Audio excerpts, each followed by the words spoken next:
This program is designed to provide general information with regards to the subject matters covered. This information is given with the understanding that neither the hosts, guests, sponsors, or station are engaged in rendering any specific and personal, medical, financial, legal, counseling, professional service, or any advice. You should seek the services of competent professionals before applying or trying any suggested ideas. Magazine publisher and entrepreneur Judith Mancini is sharing captivating conversations with experts in their field about the latest trends in our ever-changing world to help you become healthy, wealthy, and wise. Judith Mancini today will spark your interest and inspire you to lead your best life ever. And now, here's Judith. Hello, everybody. Welcome to Judith Mancini today. Thank you so much for joining us. We have a very special show that got put together just yesterday, and I'm so thrilled that my wonderful publicist contacted me to put this on here. That's Melinda Manos, the greatest publicist there is, introduced me to this organization.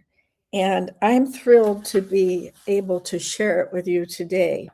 The name of this show, as you've seen from the post, is, I want to get the right name of the show. For goodness sakes, here we go. Sorry, you know me and my notes.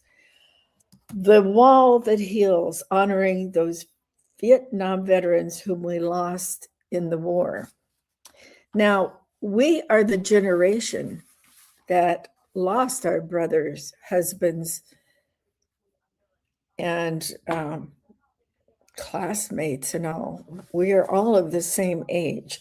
We have a special guest with us who is very involved with this organization. Let me introduce him and have him enter the studio. Please meet Charles Feistman. I hope I'm pronouncing that. Is that Feistman? Is that correct pronunciation? Yes, that is correct. Whoa, I'm getting good at this. Okay, let me tell you about Charles. He is the financial officer of Jewish Wars Veterans Post 603. He's the co-chairperson and the budget chairperson of the Wall That Heals. He was in the Army from 1972 to 74, so he's probably younger than me, and served in South Korea, worked in the Department of Veterans Affairs for almost 40 years. That's quite a resume, Charles. Thank you so much for all of your service there. Thank you. Thank you. So we are waiting for a couple other people to enter our studio and join us. And we're not quite sure what isn't operating here. I think it's on their end, not ours, because here's Charles and here's me. So here we are. For any of you who've been to Washington, D.C., I don't know if you were able to go visit the wall or not. But when I was lobbying on Capitol Hill in the day when I was owning my magazine and the publisher of it, I was working to prevent the FDA from making supplements having to clear to become vitamins and things and approved by the FDA, which would have totally destroyed the supplement business. But what it would have done to you is make your vitamin C cost $1,000 a bottle. So I was up there on Capitol Hill, as I say, lobbying the different people, the senators and the congressmen. But I did take an afternoon off, and I walked over to, with a buddy of mine, to the wall where all of these names are etched. It always brings tears to my eyes. I'm sorry, because I lost some friends there. And there is a place where you can go look up their name, and they'll tell you where their name is inscribed on the wall, because the wall is huge. And what's coming to visit California, there's only 2 cities where it's going, and Westlake village and all is one of them. So we're going to be talking about that. And that's going to start the celebration tonight so that we can honor all of those people. My brother went to Vietnam, and thanking God always for sending him home, and he was perfectly fine. He was an air traffic controller over there. So Charles, why don't we start with you telling us a little bit about you? You were a rank E4 and you served in South Korea. Can you tell us a little bit about that while we're waiting for our friends? And Yes. I was actually going to college at the time, and I was drafted. I did not join. And the Vietnam War was still ongoing. yes. And when I received my draft notice, it was interesting because my parents had gone on vacation, and they basically said, you have 30 days to report. Oh my gosh. And so I told my friends and all, and they said, I shouldn't go. They said, I should go to Canada. And I said, absolutely not. I said, if Uncle Sam wants me, I'm going. And so I reported, and I was actually in what was called the lottery system. Oh, yes. And I think the lottery only went for like 2 years, and I was in the second year. I believe my number was like 97, and they only took numbers 1 through 100. So you could say I won. Oh, my heart. Yes. I did my basic training at Fort Ord in Northern California, which is now closed. Yes. After that, I did my AIT, which is your advanced individual training, in Fort Gordon, Georgia. After that, I went to Camp Casey in South Korea, which is just south of the DMZ line. Wow. And so it was very challenging for me because the coldest it got there was about 60 below zero. And I grew up in Southern California. I'm a native Southern California. I'm what you would call a valley boy, born and raised in the San Fernando Valley. And I had never been in cold weather. In fact, I never saw snow until I was in Korea. And so it was 13 months in Korea, and it was a challenge. And so half of my AIT class went to Vietnam. The other half of us went to Korea. So it was basically a flip of a coin. That's amazing to me. I never knew we sent people to Korea during that time. At that time, 8th Army was there. Unbelievable. Yes. And what were you doing just below the DMZ? Trying to stay out of trouble. I was in the Signal Corps, but actually I was, just a grunt, and so we would go on maneuvers every month out to the field. We had to keep sharp, stay practicing, and doing all of those normal military maneuvers. And so we did and it didn't matter the weather.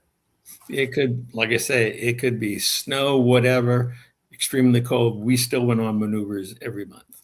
So you must have had winter uniforms with down jackets or something. Yes. But as just being a grunt, you're at the bottom of the totem pole, so to speak. And so not being used to cold weather, it didn't matter. I still froze. I'm sure. Well, I did know it gets very cold in Korea, in South Korea and all. So, well, we had a commanding officer who came in shortly after I got there who believed in PT, physical therapy. So every morning we would have to run from Camp Casey, which is where I was, to Camp Hovey and back. And that was about a 5-6 mile run. One way? Round trip, about 6 miles. And everybody ran. Officers, enlisted men, NCOs. And you had all your equipment on when you were doing that? No. Basically, it was just as much clothes as you could put on to try and stay warm. And still run. Oh my gosh. Well, that's quite a story there. I have a friend of my son's who lives in South Korea now, and he's had a career over there in the hospitality industry, five-star hotels and things like that. And he loves the people over there and all. He has a family there now and all. And I would love to go over there sometime and see it. It's quite something when President Trump stood and entered North Korea when his first term, when he went over there to see him. That was quite an interesting thing. Yeah, when you go to Panmunjom, which is basically the building which is right on the DMZ line itself, if you cross the line drawn down the table, you are technically in North Korea. It's I crazy. remember going there. Yes. I did enjoy going to Seoul, the capital, with a couple of Koreans who were in my unit, and Seoul was a fantastic city. I hear that. Yeah, that it's very nice. Yeah, even though that was 50 years ago, but it was still very, very enjoyable. Yeah, very nice people. Amazing. Well, I have not traveled in what they call the Orient, Asia, over there at all. So that's still on my list to go and see some of these wonderful places and maybe convince my friend to get us nice hotels. Although I think he's doing something else now. I think he's moved in. I don't know what he's doing. It was I have it's a two short flight. boys. Yeah, it's a short flight, but when I took my 2 weeks R&R, I went from Korea to Japan and visited Japan, and then back to Korea to do the rest of my tour until I came back stateside, where I was then stationed at Fort Huachuca, Arizona. Fort Huachuca. What have they renamed it? Or did they just get rid of it? Actually, I believe it is still there. Good. Yes, Fort Huachuca. It's right outside of the city of Huachuca City and Sierra Vista. Oh, Sierra Vista. Okay. I know more about Huachuca than the other.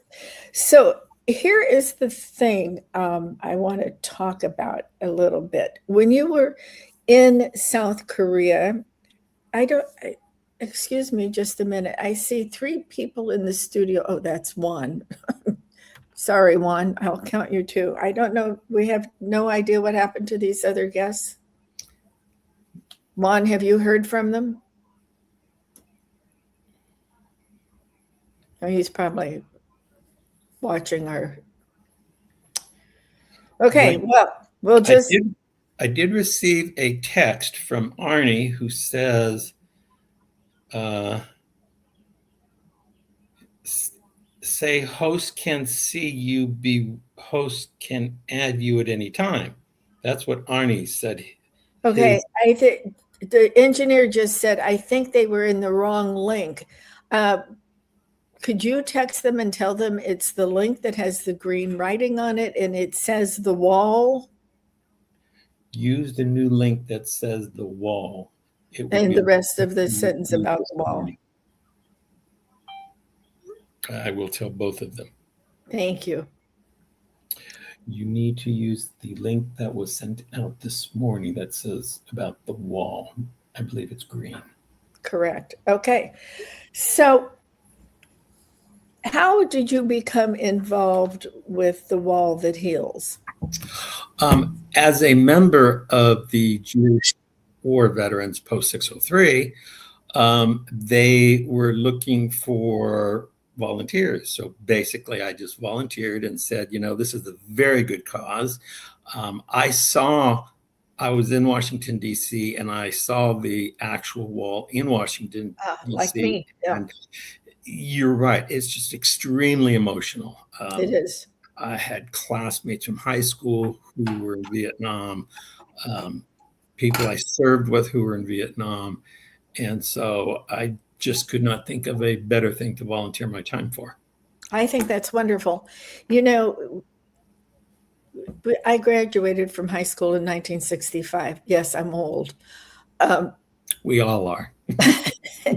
But We weren't really so much aware of what was going on in Vietnam, except we saw the list. You did not want to be drafted. And many people did flee, not in my class, but people did flee to Canada and other places. And then there were people like you who were patriotic and said, if I'm called, I will serve. And then we kind of forgot about it as they went to college and everything. And it was always in the back of their minds. Now, I flew off and became a stewardess. And so there were some pilots already retiring or being discharged from the Army or Air Force or whatever they were serving in, and they became pilots for the commercial airlines. And we would hear the stories of what happened in Vietnam and all. I myself, being involved in the airlines, was one of the leaders of the airline employees, stewardesses and pilots, who we had an organization that supported the MIAs and the POWs. So I became very involved in it. And then, of course, my brother volunteered and went off, and he was fortunate to become an air traffic controller. But then they moved him over to other things going on, too, at the time. You know, we had Cambodia and things like that nobody talked about. Exactly. But it was certainly part of it. So I've always been patriotic and loved the service and loved the people who are wonderful to go ahead and serve. And I thank you again for it. And here we have Earl. How you doing, Earl? Good. Your buddy Charles is here. Thank you. Thank you for having us. Thank you for having us. Oh, you're very welcome. I was thrilled and honored to be asked to put this show on, even if it was at the last minute or scurrying around. This is fabulous. And I understand you are, I have to read. Where did I lose you? I lost you. Yeah, I feel lost right now. Sorry, Earl. 20 questions from Pierce College that have to be answered.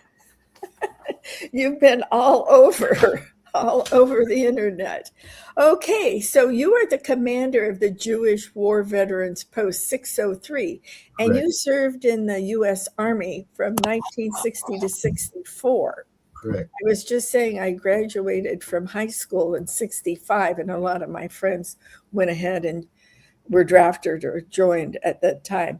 Can you tell us a little bit about your time becoming serving between 1960 and 64? Where did you serve? Yeah, sure.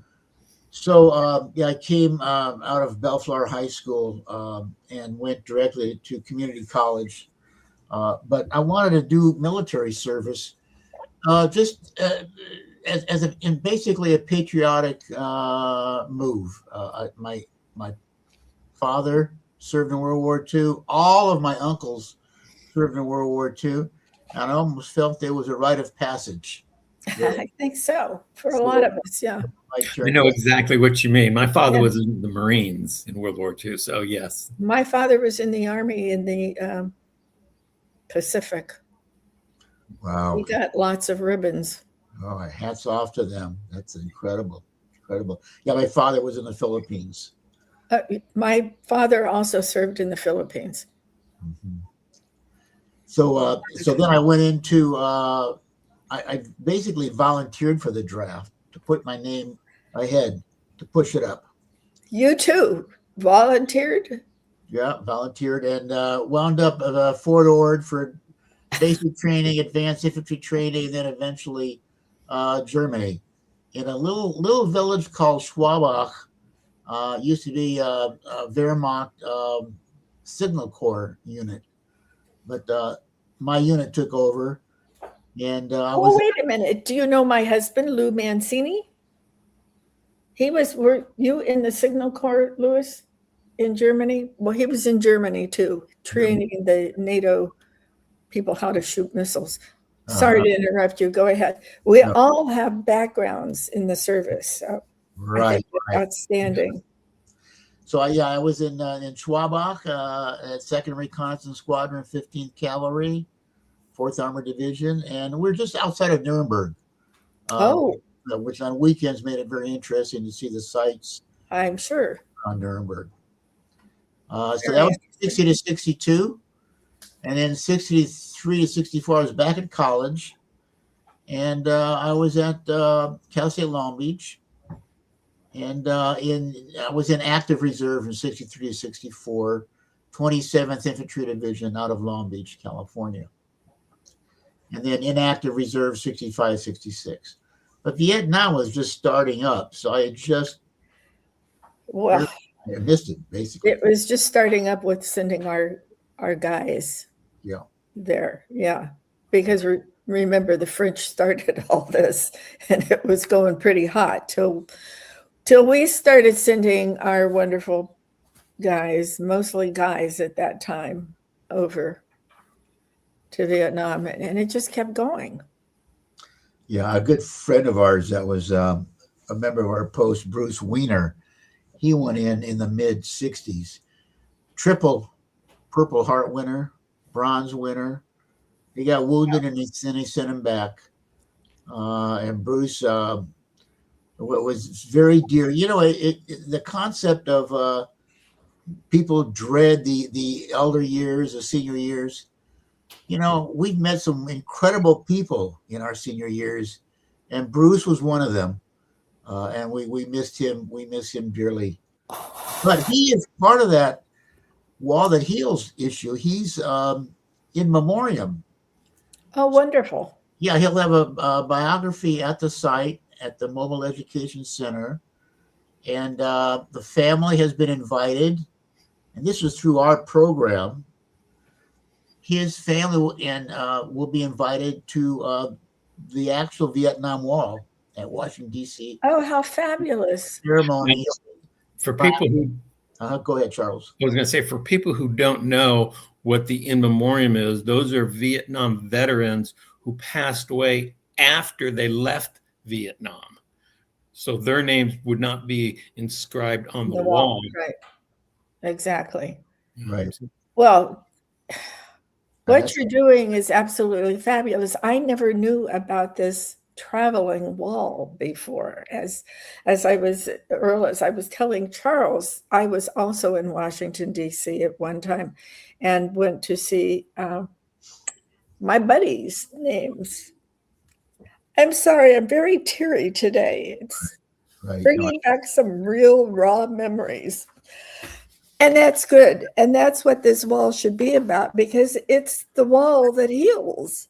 So this is just fabulous. When was this wall and organization put together and thought about traveling with it? Right. There are several walls that are active in moving throughout the USA. This is a Rolls Royce of the traveling walls. It started in 1996. 1996. It's been through 800 communities, 800, all throughout the USA, and it's basically a legacy now to millions because of that. In last year, 2025, I read that it went through 31 communities already. So, how do you choose the community that you go to? How did you choose the West Hills? Woodland Hills. Woodland Hills. How did you choose that particular community? Well, there was a challenge finding a site. That wall is over 100 yards long. Oh my gosh! And it's angled, so it was a challenge finding a site. We tried to do the Sepulveda VA initially, working through them, and it just didn't work out. It got caught up in bureaucracy. And then we settled on Pierce College, and the president of Pierce College has been a tremendous boost to us. She's an avid supporter for it. And if actually it wasn't for us, for her, like we wouldn't be there. Oh, she's been so helpful in so many different ways. Well, that's wonderful. She's an amazing person. Yes. That's wonderful. And it's not only just the wall. There's a mobile education center there, and people walk by, and there's photographs and descriptions of the wall and information, and people are trained to communicate the photo information to everyone walking by. So that's a mobile education center. That is marvelous. I wish I was able to come to it, but and there's an area there that if you're looking for a specific name, because you've got 58,281 names on the wall. So if you need help finding the name you're looking for, there are people there who will help you, so that if you want to make an etching of it, you can. Oh, that's fabulous. The rubbings, yeah, terrific. And there are tours. We've got close to 1,000 students coming to visit the wall, and they'll have an official 45-minute tour of the area. Where are those students coming from? High school, college? Many of them coming from NJROTC. Good. High school. All of the above. Yeah, most of them. Yeah, we supported our Jewish War Veterans Post 603, supported actually 6 ROTC high school units with scholarships, $2,500 each, and $10,000 grant to each high school to enrich their programs. I had no idea you were doing that. That's unbelievable. How do they find you to join a chapter, and how many chapters do you have that support the wall? Or do you? I mean, how does this organization? Right now, we are the only chapter supporting the wall that is helping us is Pierce College. And so we're kind of working from ground zero ourselves. But hosting the community that hosted they can be a veterans host like us. I think there's a VFW that will host later on in the year. But there's communities, cities, organizations throughout the United States. Well, that's what I wondered. But nobody else takes the wall around, just you. No, not us. We're just here we're hosting it for 1 week. Okay, who takes the actual? The company actually brings the wall in. Who does? I'm sorry. The company who owns the wall. Oh, they bring it in. He does own the wall? Yes. They built it and put it together and all? Yes.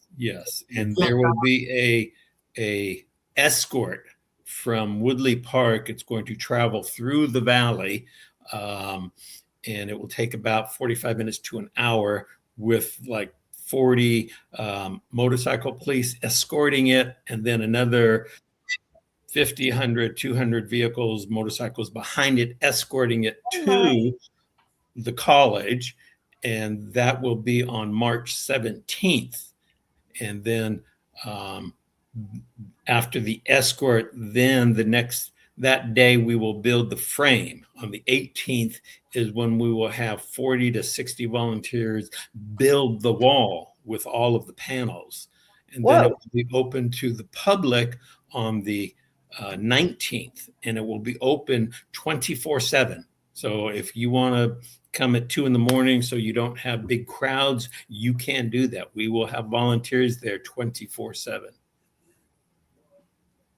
That is amazing. Yep. So the actual organization is the Vietnam Veterans Memorial Fund, and they're located in Arlington, Virginia. Amazing. They were in Hawaii last month. They're in Arizona as a standing by, and then they're coming to us. After us, they go to, I believe, Orland, Northern California. Yeah, Northern California. And then they make their way east. Well, how did you two become involved with the organization? Had you heard of it? Were you recruited? How did you get involved with the Wall That Heals? Oh, that goes back to initially where we tried to. Last year. The actual catalyst for this, I think was Arnie Crane was pushing this from the beginning, and also Bruce Weiner. But we, like I said, we tried to host it at Sepulveda, VA, and we struck out there. Well, that's because it's too close to Hollywood. Right. You know, those very liberal people in Hollywood probably could care less about the wall, unfortunately. Except for a few of them. You know, some of them are very patriotic. Right. But yeah, I did some research, and Arnie and I did some research, and Arnie came up with the Wall That Heals. He looked like that was the best organization that moves the wall around the country. So we were very fortunate because we came in late for 2026, and I don't believe the Eastern communities wanted early March because of weather. So there was an opening, and we jumped on it, and we were able to get it. And it will be available, like I said, 24/7, regardless of what the weather is. So if it's raining, sunny, it doesn't matter. It will be open and available. Just like in Washington, D.C. Yes. Right, exactly. Yeah, that's wonderful. I had an interesting story. We're recruiting people as volunteers, and we were invited to the Pierce College Service Club rush. So there were like 100 clubs, and spent like hours over there. But it was one sad situation was I went to one of the tables. I forgot what it was, and I made my spiel on the Wall That Heals. We need volunteers. We need Pierce College students to volunteer. And the one girl said that her father was in the Vietnam War. I said, wow. So I started talking about that and Agent Orange and the effect of Agent Orange on people. And she actually got teary-eyed, and she pointed to herself. Oh. And I said, well, sorry. Sure. She said her father had Agent Orange, and the DNA from his Agent Orange matriculated to her. I've never heard of that. I had read about it about 2 weeks before I went to that Pierce College, and she said she has tumors in her head, and the doctors attribute that to Agent Orange. And my heart just went out to her. I grabbed her by the arm, and I said, may you heal up and be well again, and hope to see you. I'll recognize her if I see her visiting. I hope you will, because I hope she has been able to handle this and continue her life on Earth. Right, exactly. And my friend that I had mentioned, I have several friends who did not make it out alive from Vietnam, but this particular one that I saw his name on the wall, his younger brother has Agent Orange suffering. So I'm well aware of it. If I may just interrupt you two guys, we want to welcome Arnie Crane. Hi, Arnie. Can you hear me, Arnie? I'm here. Nice to see you. I was on all the time. It said wait until the host welcomes you in. I've been waiting and waiting. Then finally she sent me another link, and here I am. Sorry, so sorry. That's okay. We're Thank you. also in the process of redoing studios and how we connect to things and everything else. So we're all here now. Okay, Arnie, tell us about you. I see that you served in Vietnam from, 1966 to 1972. I served in the military from those times. Oh, the military. Okay. I was actually in Vietnam part of 67 and into 1968, during the Tet Offensive. You're going to be the master of ceremonies on the closing. Yes, I am. Okay, well, tell us a little bit about your service.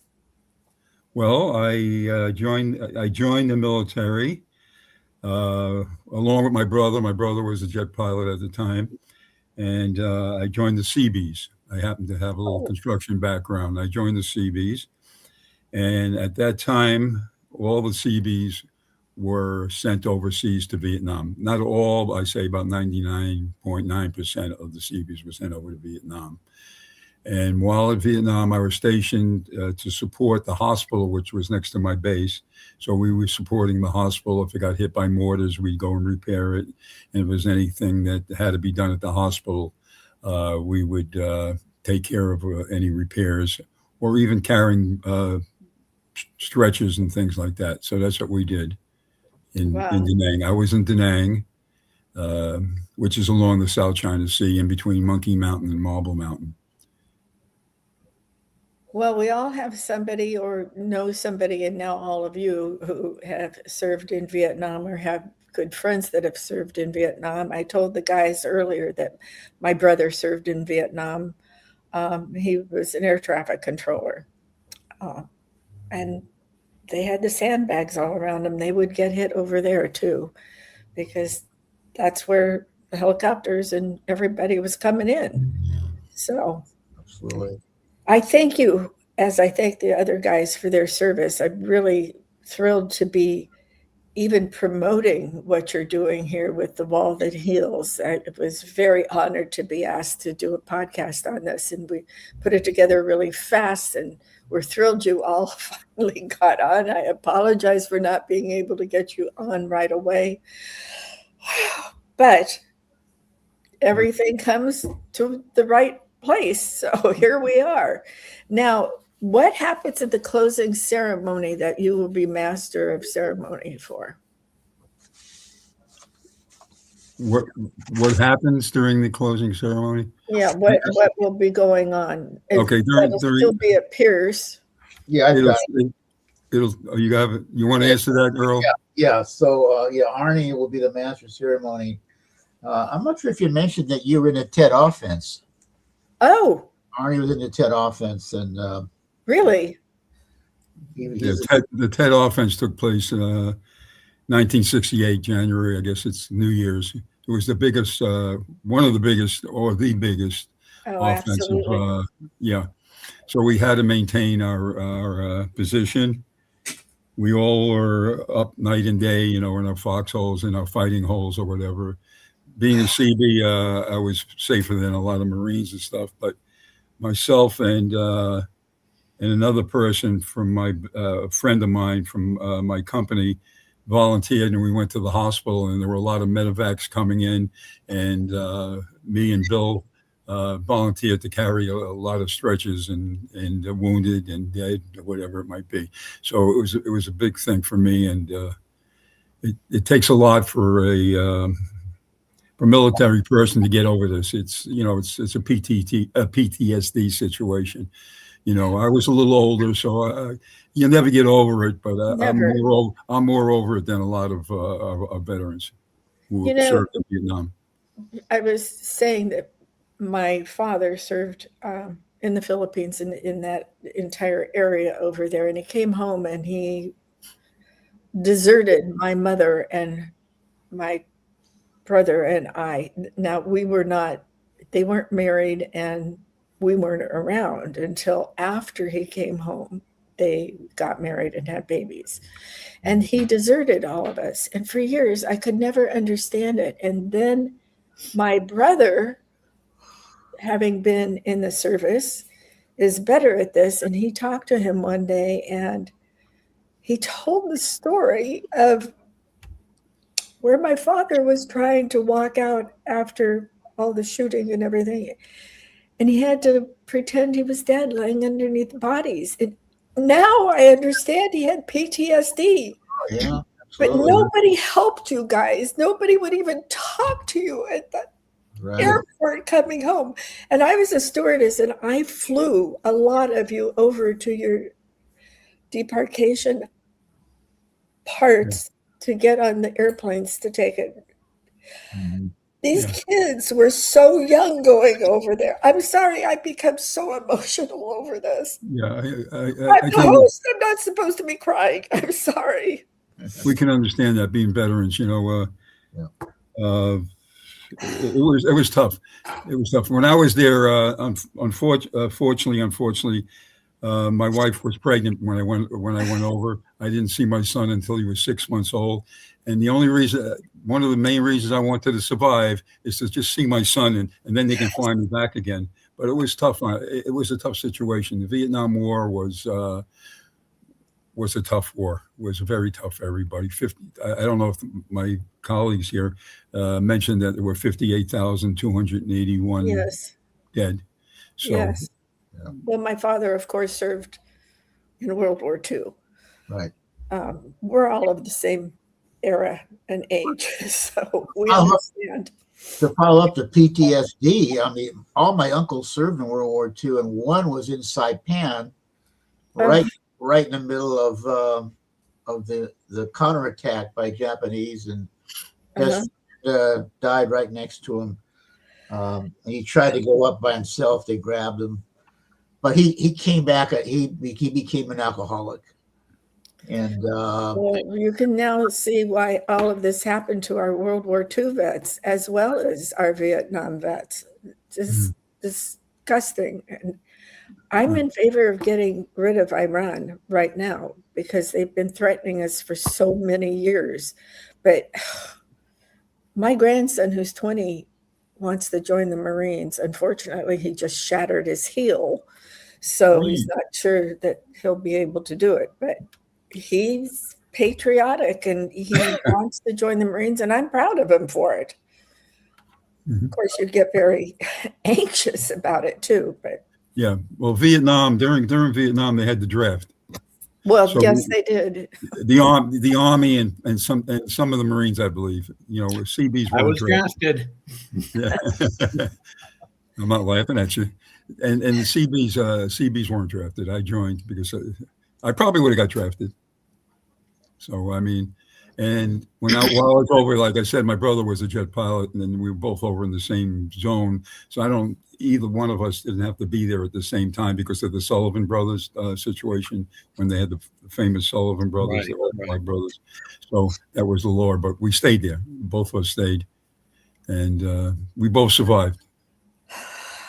Thank God for all of you. And now look what you're doing. You're helping other people still in that arena. So we're going to run out of time in a few minutes. I don't know what's going. Somebody's phone is going off or something. I don't know. It's probably mine. But no, actually, it's mine. I'm trying to silence it. I do that every show, and I know Juan, my engineer, gets mad at me, but I can't get this thing to turn off totally. So I don't know what's going on. I apologize for missing. I don't know how much I missed of this. Oh, you missed the whole thing. Did I? How come nobody? I mean, I didn't know. I was waiting for Earl to go on, and then I was. But anyways, I just want to say I appreciate you. I appreciate you putting us. We're happy you're here. That's the main thing. Now, before we go, Judy, can I give a hats off to people who are supporting us in this Vietnam War? They've been very patriotic and supportive. The Suppo Foundation is a huge benefactor to our post. Without them, we wouldn't be able to host this. There wouldn't be 10,000 visitors coming through. What is the name of it? Suppo Foundation. SUPO Foundation. Suppo Foundation. Okay. Home Depot, we just heard yesterday, donated almost $4,500 worth of water and flags and volunteers. So hats off to Home Depot. Trader Joe's has supported us. And even locally, Brent's Delicatessen, without them. Oh, my gosh. Well, we do poppy booths twice a year. Do you remember the poppies?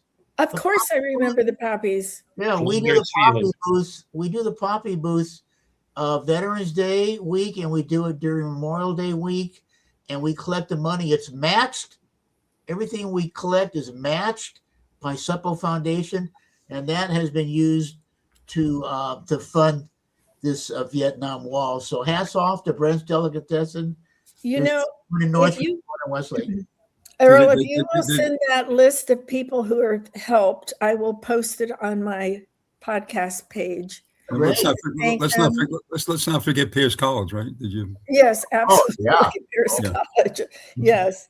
And as I say, we're starting to run out of time. And I posted the poster on my page, Judith wonderful. Judith Mancini today. And I put it on my personal page. I've sent it to a lot of personal people, including the Republican Women's Club of Westlake Village. I sent over I'm going to call my grandson, my 20-year-old, and get him to get over there to you guys. I want him to see this and realize exactly what it is to be a patriot and love your country and continue to support your country. So it was his idea to think about joining the Marines. I never said you should or shouldn't. At 20, you should be able to make up your own mind. And I'm very proud of him for wanting to do it. And I hope his heel heals so that he can join. Let's just tell everybody it's opening night on March 19th. Yeah, 2 days after. The actual ceremonies start on March 19th. But people can come at 8 in the morning. Yeah. Oh, great. Well, 24/7. Yes. And the amazing thing is they don't have to pay for anything. Everything is free. Parking's free, everything. It's such a wonderful thing.